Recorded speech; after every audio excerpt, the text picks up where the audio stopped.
Hello students, in this video I am going to discuss about exercise 5.5 of quadratic equation. Now before going into the questions, we will have to learn some basic rules. In some questions, the question will ask you to assume 2 or 3 consecutive even or odd numbers. So in these types of question, you will assume first number as x, then second number will be equal to x plus 2, and third number will be equal to x plus 4, and so on. Now in some questions, the question will ask you 2 or more consecutive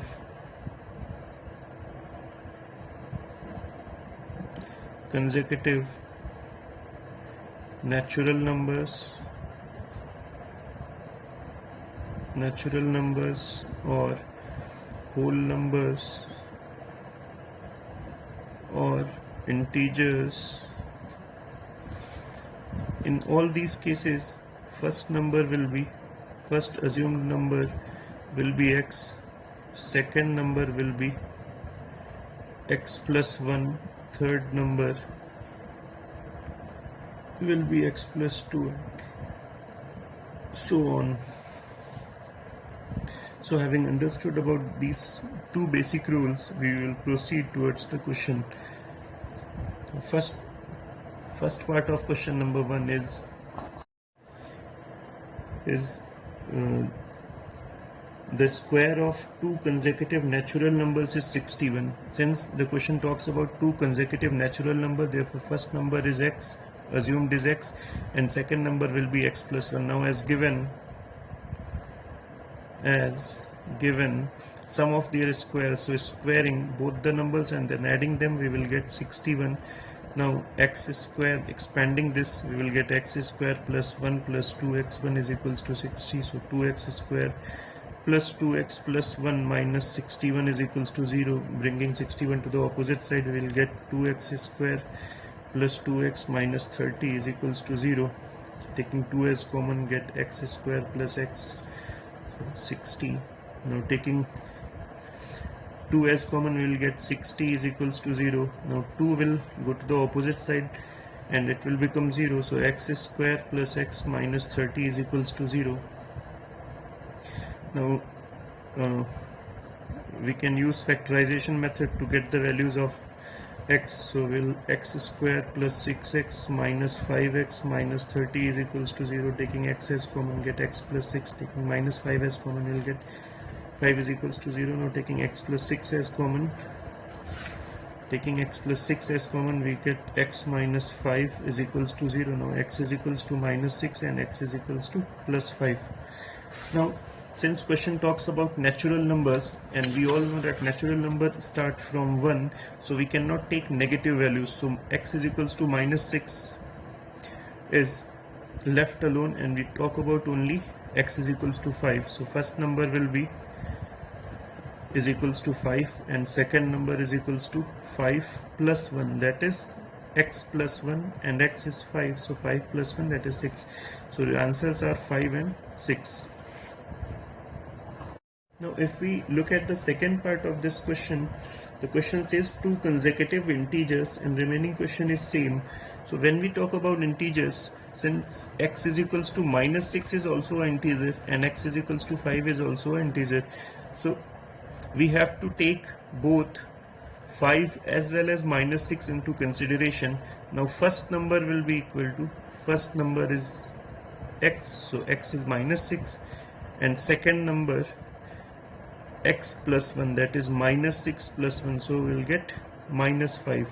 So for x is equals to minus 6, two numbers are 6 and minus 5. Now for x is equals to 5, two numbers are 2 numbers are 5 and 6, as we have already calculated in the first part. So now I think you have understood the difference between natural numbers and consecutive integers.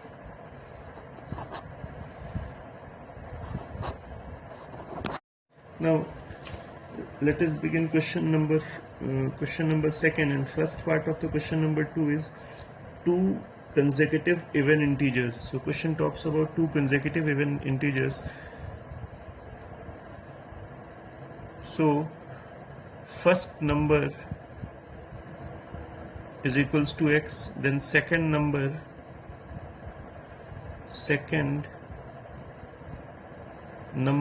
is equals to x plus 2. So when question asks about consecutive odd numbers or consecutive even numbers, the first number is x, then second number will be x plus 2. Now as given, according to the question, x into x plus 2 is equals to 288. Now multiplying by x and taking 288 to the opposite side, so equation will like this. So it is a quadratic equation. Now 288 is multiplied by coefficient of x square, that is 1, and after multiplying and prime with the help of prime factorization method, we will find two components of 288 as 18 and 16. So now taking x as common from this part, we get x plus 18, and taking minus 16 as common from this part, now resulting thing will be x plus 18. Now taking x plus 18 as common, we will get x minus 16 is equals to 0. Now comparing both x plus 18 and x minus 16 to 0, we get x is equals to minus 18 and x is equals to 6.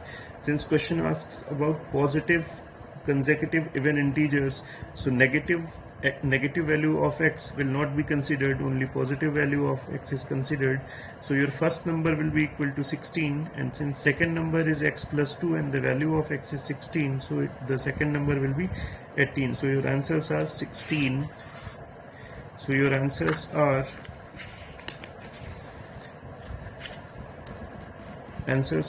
18 and 16. Now move to question number 3. In this particular question, the sum of two numbers is 9 and the sum of their squares is 41. Taking one number as x, find out the value of second number. So let first number is x and let second number is y. Now as given, the sum of two numbers is 9, so sum of x plus y will be equal to 9. Now we can transfer x to the opposite side, so y is equals to 9 minus x, that is second number will be equal to 9 minus x. Now as given, squaring both the numbers and then adding them will result in 41. Now on expanding this particular 9 minus x to the power 2, will get 81 plus x square minus 18x. Now transferring 41 to the opposite side, so we'll get 2x square minus 18x plus 18 minus 41 is equals to 0. Now 81 minus 41 will result in 40. Taking 2 as common, the resulting equation will be x square minus 9x plus 20 is equals to 0. Now 20 ones are 20, and 20 can be broken into two parts, 5 and 4. So 5 and 4 make it 9, and 5 4s are also 20. So both conditions are satisfied. Both conditions are satisfied. Now on further solving, we get x is equals to 4 and x is equals to 5. So if we assume first number as 4, then second number will be 5, and if we assume first number as 5, then second number will be 4. So your answers are 4 and 5 or 5 and 4. Both answers can be true. Now let us discuss about question number 4. In question number 4 says that 5 times of a certain whole number is equal to the thrice less than twice the square of the number. So I have assumed the number as x. Now as given, question says that 5 times of a number, so I have multiplied x by 5, then is equal to 3 less than twice of a square. So square of the number is x square, and we have multiplied by 2, so it will result in 2x square. Now if we subtract 3 from this number, 5x and 2x minus 2x square minus 3 both are equal to each other as given in the question. Now we can clearly see that it is also a quadratic equation, since maximum power of x is 2. So taking 5x to the opposite side, this side will become 0. Now 2x square minus 5x minus 3 is equals to 0, and on solving we get x is equals to minus 1 by 2 and x is equals to 3. Since in this question x is a whole number, so we cannot take x is equals to minus 1 by 2. So your answer is x is equals to 3. Students, now I think I have discussed about basic questions of this exercise. So now I leave it to you to solve some of the next questions, and if you find it difficult to solve, you can ask me. Thank you.